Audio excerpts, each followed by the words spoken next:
Gender equality in sports.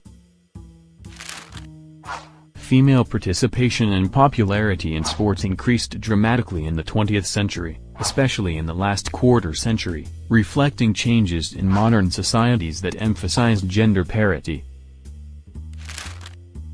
Although the level of participation and performance still varies greatly by country and by sport, women's sports are widely accepted throughout the world today.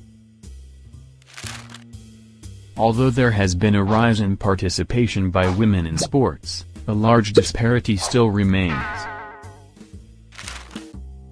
Before each ancient Olympic Games there was a separate women's athletic event held at the same stadium in Olympia, the Heraean Games, dedicated to the goddess Hera.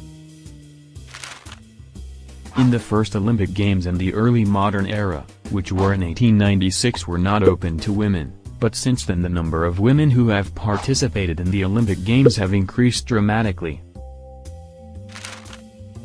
The modern Olympics had female competitors from 1900 onward, though women at first participated in considerably fewer events than men. Women first made their appearance in the Olympic Games in Paris in 1900. That year, 22 women competed in tennis, sailing, equestrian, and golf.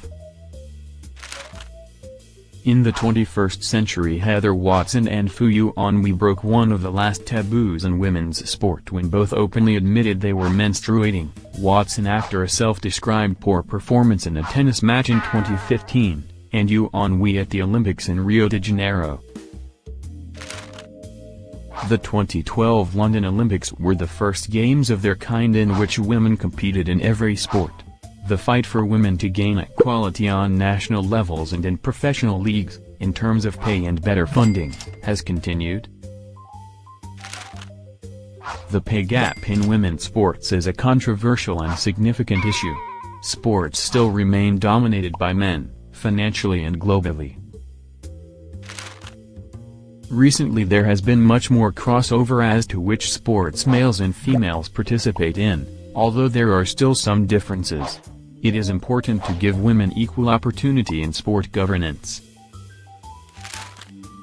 Society will need to move away from the social conditioning of women into gender stereotype roles and allow for young girls to choose their own path, especially if that includes an interest in sports. Men must begin to see women as equals before women can truly be equals.